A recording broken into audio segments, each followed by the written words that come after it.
오늘 봉독한 시편 34편 1절에서 10절까지의 말씀을 가지고 예배자의 삶이라는 제목으로 말씀을 나누도록 하겠습니다. 미국 프로야구 메이저리그에 제레미 스캇 브라운이라는 거구의 포수가 있었습니다. 되게 건장한 체격을 갖고 있었어요. 근데 이 제레미의 치명적인 약점은 110kg이 넘는 그 몸무게로 인해서 잘 뛰지 못한다는 점이었습니다. 그래서 포수들이 덩치가 큰 이유는 투수가 공을 던질 때 이렇게 마른 사람이 포수를 보고 있으면 투수가 좀 불안하다고 합니다. 그래서 포수는 거의 덩치가 큰 사람들이 많이 있는데 이 제레미 선수도 110kg이나 되다 보니까 덩치가 굉장히 큰 사람이었습니다. 근데 이 제레미 선수의 그 등치가 크다 보니까 배트를 휘둘러서 공을 맞추면 홈런 아니면 1루타 둘 중에 하나밖에 나오지 않는 거예요.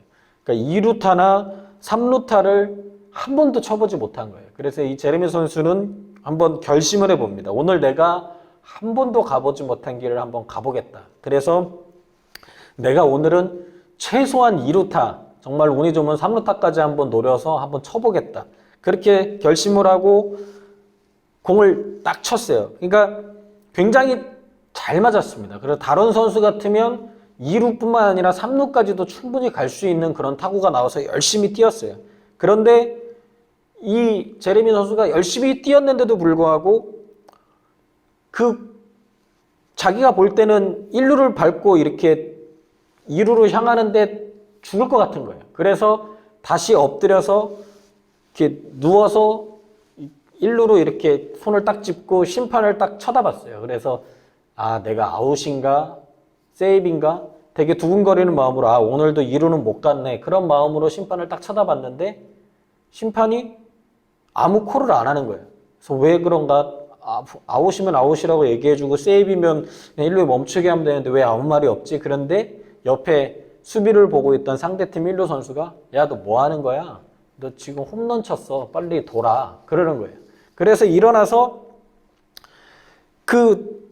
되게 창피한 마음으로 1루를 돌아서 2루를 도와서 3루까지 그렇게 돌아서 갔습니다. 이 얘기를 보면서 그 동영상 이후에 이제 그 기독교적인 동영상이었는데 그 다음 타이틀에 이렇게 글이 써져 있습니다.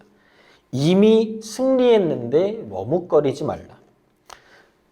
홈런을 쳤으면 1루를 밟고 2루, 3루, 홈까지 그냥 천천히 뛰어서 빨리 뛸 필요도 없이 오면 되는 것이에요. 이미 다 그것은 허락이 되었다라는 것이죠. 1루와 2루 사이에서 헤매지 말고 홈으로 들어오라는 얘기입니다. 우리들 삶도 이와 마찬가지라는 것이죠. 이미 주님이 승리하신 싸움이라는 것입니다. 이미 주님이 승리하셨는데 우리가 1루와 2루 사이에서 헤매지 말고 주님이 승리하신 싸움이니까 우리는 홈까지 천천히 뛰어서 돌아오면 된다라는 것이죠. 내가 다 이기었노라 말씀하신 그 주님의 손을 붙잡으라는 것입니다. 그리고 우리가 할 것은 그 주님의 손을 붙잡고 그분의 이름을 높이면서 찬양과 영광을 돌리는 삶을 살아가면 된다라는 것을 그 동영상은 우리에게 교훈을 주고 있었습니다. 그 동영상을 보고 참 은혜가 됐었던 기억이 있어서 오늘 말씀을 전해 소개를 드렸습니다. 오늘 말씀은 사무엘상 21장 10절에서 15절까지의 말씀의 내용, 그 가드의 왕 아기스 앞에서 다윗이 미친 채 하면서 그 위기에서 벗어난 그 상황을 그 이후에 하나님께 올려드리는 다윗의 찬양의 고백입니다. 사무엘상 21장 10절에서 15절을 읽어드리면 그날에 다윗이 사울을 두려워하여 일어나 도망하여 가드왕 아기스에게로 가니 아기스의 신하들이 아기스에게 말하되 이는 그 땅의 왕 다윗이 아니니까 무리가 춤추며 이 사람의 일을 노래하여 이르되 사울이 죽인 자는 천천히요 다윗은 만만히로다 하지 아니하였나이까한지라. 다윗이 이 말을 그의 마음에 두고 가드왕 아기스를 심히 두려워하여 그들 앞에서 그의 행동을 변하여 미친 채 하고 대문짝에 그적거리며 침을 수염에 흘리매 아기스가 그의 신하에게 이르되 너희도 보거니와 이 사람이 미치광이로다. 어찌하여 그를 내게로 데려왔느냐? 내게 미치광이가 부족하여서 너희가 이 자를 데려다가 내 앞에서 미친 짓을 하게 하느냐? 이 자가 어찌 내 집에 들어오겠느냐 하니라. 이렇게 기록되어져 있습니다. 시편 34편의 그 표지 내용에 아기스가 아니라 아비멜렉, 그러니까 뭐라고 써있냐면 다윗이 아비멜렉 앞에서 미친 채 하다가 쫓겨나서 지은 시이라고 이렇게 성경에 표지에 적혀 있는 것은, 아비멜렉으로 이렇게 표현한 것은 애굽 왕들의 공식적인 칭호가 바로인 것처럼 블레셋 왕들에 대한 공식적인 칭호로 아비멜렉이라고 표현한 것으로 보는 것이 정확하다라고 신학자들은 말합니다. 그러니까 다윗이 자기를 죽이려는 그 사울을 피해서 이방 왕 그 아비멜렉, 그 아기스에게 도망갔을 때 예전에 그 골리앗을 무찔렀던 그 정체가 발각되어서 목숨이 위태로운 상황에 이르렀는데 그 급박한 상황 속에서 미친 척을 해서 겨우 위기에서 벗어났던 그 일을 얘기하고 있는 것입니다. 그 위기에서 벗어난 이후에 그 모든 과정 속에서 하나님이 함께 하셨음을, 그 하나님이 구원해 주셨음을 깨닫고 오늘 시편 이 34편 이 찬양을 다윗이 지은 것입니다. 미친 사람의 찬양이라도 들으시는 그 하나님께 정말로 미쳐버릴 것 같은 심정으로 찬양을 쏟아 부은 것입니다. 오늘 우리의 삶 속에서도 정말 미칠 것 같은 상황이나 환경이나 문제들, 그런 고난이 다가오는 경우들이 있습니다. 늘 좋은 일들만 겪었으면 좋겠지만 우리의 삶에 늘 좋은 일들만 펼쳐지진 않는 것이 우리의 현실이라는 것이죠. 그럴 때 오늘 말씀에서 그 다윗처럼 우리의 찬양을 들으시는 하나님께 우리가 전심으로 찬양을 드려보기를 권면드립니다. 어떤 즐겁고 기쁜 상황 속에서만 하나님을 예배하는 삶이 아니라 어떤 상황 속에서도 늘 하나님을 예배하는 그런 예배자의 삶을 우리가 선택하고 그렇게 살아갈 때 우리를 만나주시고 우리의 기도에 응답하시고 눈동자와 같이 우리를 보호해 주시고 우리의 믿음대로 역사해 주시는 그 하나님을 온전히 경험할 수 있게 될 것입니다. 앞서 그 봤던 동영상을 소개하면서 나누었던 것처럼 이미 주님이 승리하신 싸움입니다. 그저 우리들은 그런 하나님을 예배하기만 하면 된다는 것이죠. 그렇다면 지금부터 그렇게 주님을 예배하는 그런 예배자의 삶은 어떤 삶인지 잠시 동안 말씀을 나누도록 하겠습니다. 첫째로 찬양을 고백해야 합니다. 예배자의 삶은 찬양을 고백하는 삶이라고 말할 수 있는 것이죠. 1절을 보면 내가 야훼를 항상 송축하며 내 입술로 항상 주를 찬양하리이다 이렇게 기록되어져 있습니다. 우리는 날마다 주님을 만나고 그 날마다 주님을 만나는 이유는 항상 주님을 찬양하기 위해 그 주님을 만나야 합니다. 하나님께서 우리를 매일매일 만나주십니다. 우리가 하나님을 찾으면 하나님은 우리를 매일매일 만나주시는 그러한 진정한 은혜를 우리에게 펼쳐 보여주십니다. 사실은 하나님 입장에서 보면 우리를 만나주지 않으셔도 전혀 상관이 없고 만나주실 이유가 없음에도 불구하고 우리를 하나님께서 너무나도 사랑하시기 때문에 우리가 만나달라고 하나님을 고백하면 우리를 만나주십니다. 그렇기 때문에 우리는 그 하나님께 날마다 하나님 만나주심에 감사하며 그 하나님께 매일매일 만나주시는 그 하나님을 우리의 입술을 고백하며 찬양 드려야 하는 것이죠. 날마다 그렇게 하나님을 예배하는 삶은 그 하나님을 찬양하는 삶, 날마다 만남을 통해서 그 하나님을 찬양하는 삶이 바로 예배자의 삶이 되는 것입니다. 또 오늘 2절을 보면 내 영혼이 야훼를 자랑하리니 공고한 자들이 이를 듣고 기뻐하리로다 이렇게 기록되어져 있습니다. 하나님을 찬양하는 삶은 그 하나님을 자랑하는 삶이라고 말할 수 있습니다.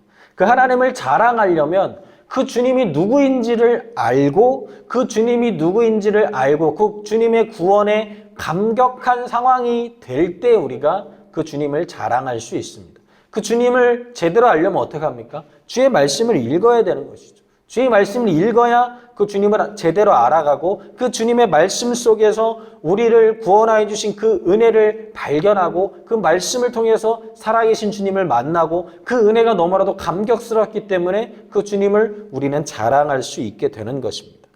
우리의 삶의 모든 회복의 주체는 바로 주님이 되시는 것입니다. 그렇게 놀라운 회복의 은혜는 그 말씀을 통해서 주님께서 역사하셨던 그 은혜를 우리가 읽을 때 우리가 그 말씀 속에서 임하는 그 주님을 우리가 삶 속에서도 경험하는 것이고, 그렇게 주님을 만남을 통해서 놀라운 회복의 은혜를 주시는 그 주님을 경험하고 그 은혜가 너무나도 기쁘기 때문에 그 은혜로 말미암아 우리는 자랑할 수 있고 그 주님의 은혜에 온전한 감사의 고백을 드릴 수 있는 것이죠. 주님을 찬양하는 삶은 그 구원의 은혜에 감격하며 그 주님을 자랑할 때 우리가 그렇게 주님을 찬양하는 삶을 살아갈 수가 있게 되는 것입니다.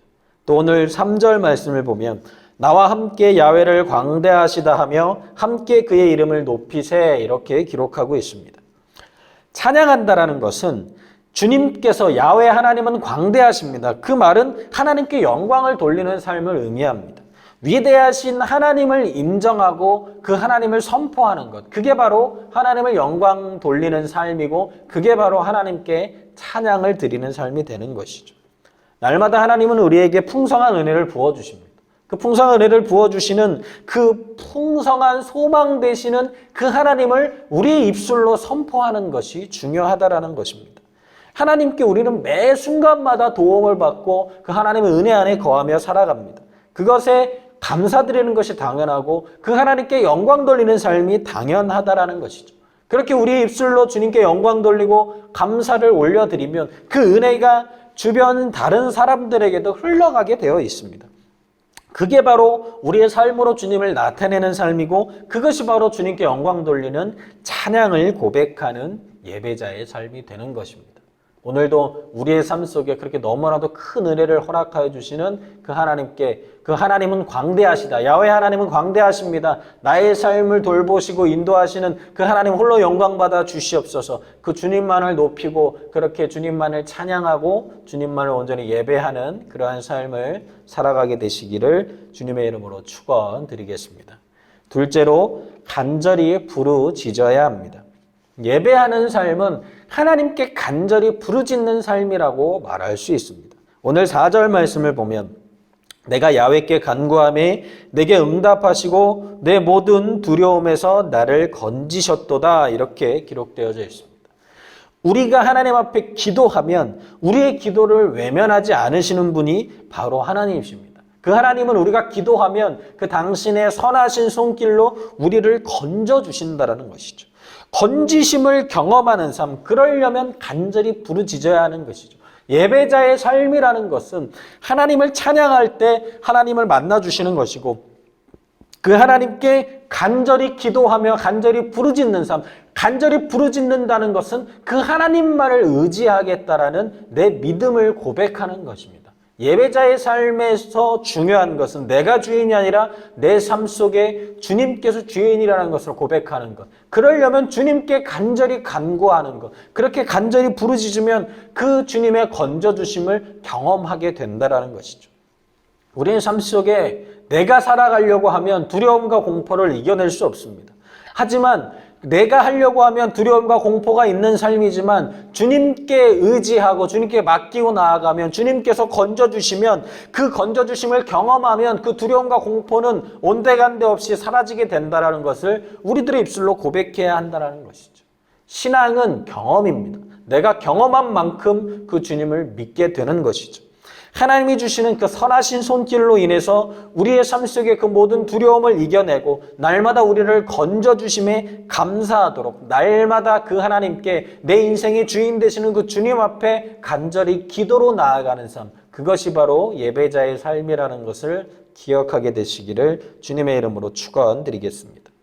또한 예배자의 삶, 그 간절히 기도하려면 믿음으로 바라보아야 합니다. 오늘 5절 말씀을 보면 그들이 주를 앙망하고 광채를 내었으니 그들의 얼굴은 부끄럽지 아니하리로다 이렇게 기록하고 있습니다. 우리가 믿음으로 주님을 바라보면 우리를 수치 가운데 머무르게 하지 않고 우리 가운데 기쁨을 허락해 주시는 그 하나님을 만나게 되는 것입니다. 그렇기 때문에 우리는 그 하나님께 주목해야 되는데 어떻게 하나님께 주목합니까? 믿음으로 바라보며 하나님께만 우리가 집중해야 하는 것이죠.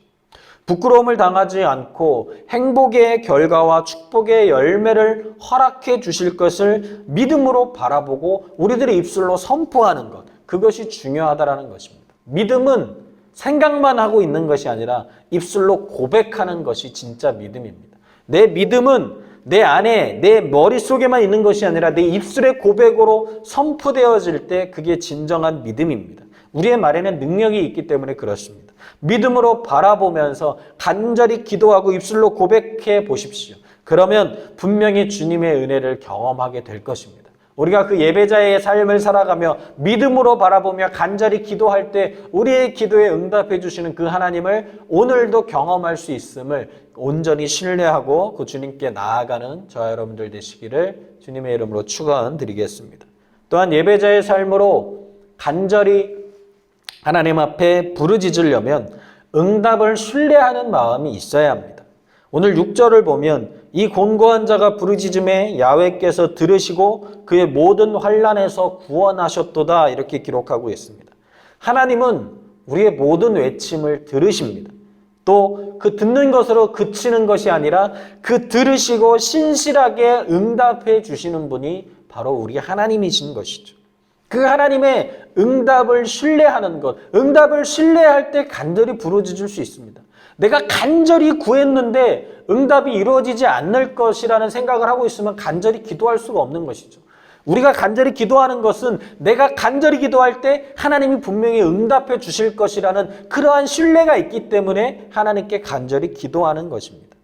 하나님은 오늘도 이렇게 다윗과 같은 믿음을 가지고 하나님께 탄식하고 하나님께 우리의 소원을 아뢰고 울부짖음으로 자신에게 향하고 있는 모든 고통당하는 사람들의 기도를 들어주시기를 기뻐하시는 분이 바로 하나님이십니다. 하나님은 응답을 준비하고 계신다는 것이죠. 그렇기 때문에 우리는 날마다 그 하나님의 응답을 신뢰하고 간절히 부르짖어야 하는 것입니다. 간절히 부르짖을 때 한 가지 방법이 있습니다. 성령을 의지하는 것입니다.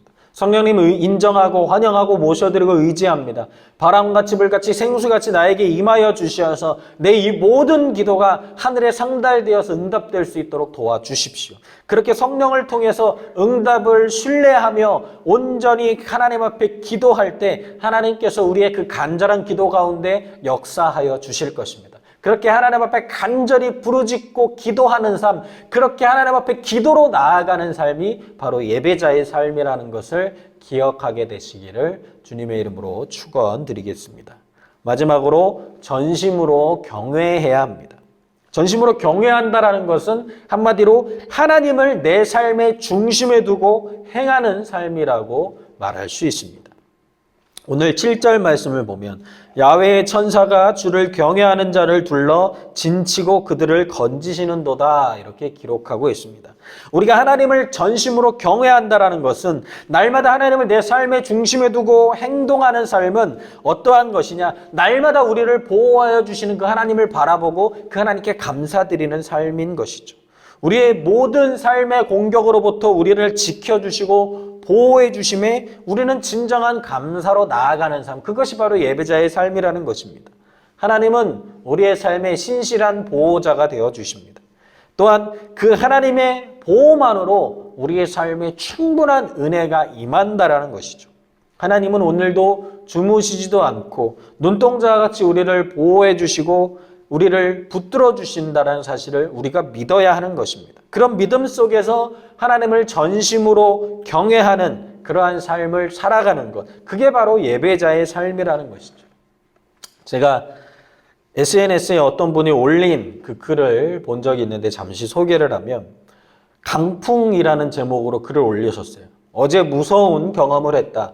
속초에 공연이 있어 다녀오는 길.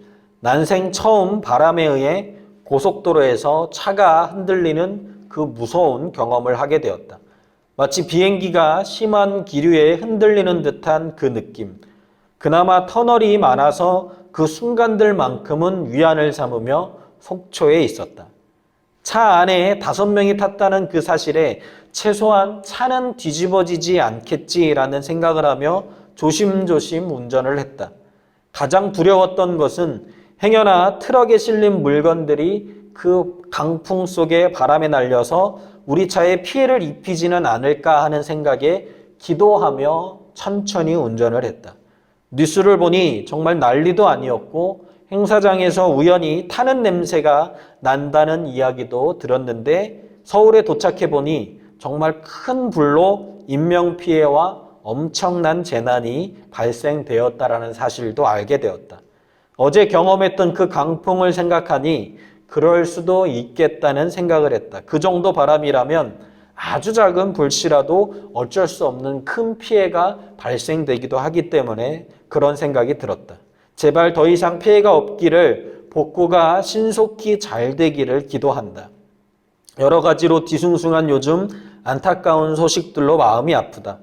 평소 운행 중 터널이 나오면 별로 좋아하지 않았었는데 어제 같은 경우는 강풍을 막아주는 그 긴 터널이 어찌나 고맙고 감사하던지, 홀로 운전했다면 정말 많이 두려웠을 텐데 함께한 4명이 있어 어찌나 든든했던지 정말 많은 생각을 하며 운전을 했던 하루였다. 이렇게 글을 본 적이 있는데, 우리의 삶 속에 그 고난을 터널로 비유하는 경우들이 많이 있습니다. 그 고난의 터널을 좋아하는 사람은 대부분 없죠. 그런데 오늘 소개한 그 분의 고백처럼 그 고난의 터널을, 엄청난 광풍으로부터 그 고난의 터널이 우리를 보호하고 있는 경우도 있다는 것입니다. 어둡고 끝이 보이지 않는 그 긴 터널이 사실은 우리를 그 광풍으로부터 보호하고 있었다는 것이죠. 우리의 삶 속에 그 고난의 훈련을 통과하지 않는다라면 휘몰아치는 인생의 광풍으로부터 버티지 못하고 날아가 버릴 것입니다. 하나님이 허락하신 그 인생의 그 고난의 터널을 견디며 훈련되어지는 동안에 하나님은 그 고난의 터널로 인해 우리가 광풍으로부터 우리가 날아가지 않도록 우리들을 지키시고 보호해 주시는 것입니다. 주님의 일꾼이 되어지는 과정 속에서 우리가 알지 못하는 하나님의 돌보심과 지켜주심과 붙드심의 은혜가 있음을 기억하며, 그렇기 때문에 우리는 날마다 감사로 나아가야 할 것입니다. 또한 하나님을 전심으로 경외하는 삶은 하나님께 피하는 삶입니다. 오늘 본문 8절을 보면 너희는 야훼의 선하심을 맛보아 알지어다. 그에게 피하는 자는 복이 있도다. 이렇게 기록하고 있습니다. 사람이나 자기 자신을 의지하는 것이 아니라 하나님께 피하는 삶이 그 하나님의 선하심을 경험하는 삶이고, 그것이 하나님을 경외하는 삶의 태도인 것입니다. 하나님은 그 당신의 은혜를 구하는 사람들의 기대를 결코 실망시키지 않으십니다. 우리의 불신이 만족을 주시려는 하나님을 가로막는 유일한 장애물이 되는 것이죠. 그렇기 때문에 하나님께 100% 맡기고 그 하나님께만 피하고 그 넉넉한 하나님의 그늘 안에서 안식을 취하는 저와 여러분들 되시기를 주님의 이름으로 축원드리겠습니다. 또한 오늘 9절과 10절을 보면 너희 성도들아 야훼를 경외하라. 그를 경외하는 자에게는 부족함이 없도다. 젊은 사자는 궁핍하여 줄일지라도 야훼를 찾는 자는 모든 좋은 것에 부족함이 없으리로다. 채워주시는 하나님만을 찾는 삶이 바로 하나님을 경외하는 삶이 되는 것입니다.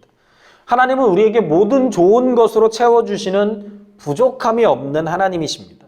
그 하나님의 은혜를 누리는 것은 하나님만을 찾을 때 그 선하신 하나님께서 일하시기 때문에 그렇습니다. 어떤 사람도 찾고 어떠한 다른 환경도 의지하는 것, 그러면서 하나님도 찾는 것이 아니라, 하나님도 찾는 게 아니라 하나님만을 찾을 때 그것이 바로 하나님을 경외하는 것이라는 얘기인 것이죠. 하나님의 백성들이 그 하나님께서 모든 악하고 거짓된 계획들을 대적해 주실 것을 믿고 하나님을 경외하며 그들 자신을, 그 마음을 지켜간다면 모든 것이 하나님의 백성들에게 잘 될 것이라고 약속하고 있는 것입니다. 그렇기 때문에 두려워하거나 의심하지 말고 의로운 것을 추구하는 데서 또 위축되지 말 것을 다윗은 오늘 말하고 있는 것입니다. 하나님은 그 하나님을 경외하는 마음으로 의롭게 행동하는 사람들을 결코 버리시지 않습니다. 그렇기 때문에 하나님께서 채워주시는 그 좋으신 하나님만을 경외함으로 그분만을 찾고 그분만을 의지하고 그분께 모든 것을 의탁하며 살아가는 저 여러분들 되시기를 주님의 이름으로 축원드리겠습니다. 지금까지 예배자의 삶이라는 제목으로 말씀을 나누었습니다. 우리의 삶은 이미 예수 그리스도로 인해서 승리를 경험한 삶입니다. 그렇기 때문에 우리는 이러한 승리를 주신 예수님께 온전한 예배자로 살아가도록 노력해야 합니다. 오늘 말씀을 통해 나눈 것처럼 찬양을 고백하고 또 간절히 부르짖고 전심으로 경외하는 삶이 바로 우리가 예배자의 삶으로 살아가는 데 필요한 내용들입니다. 마태복음 6장 33절 말씀에 먼저 그의 나라와 그의 의를 구하라. 그리하면 이 모든 것을 너희에게 더하시리라.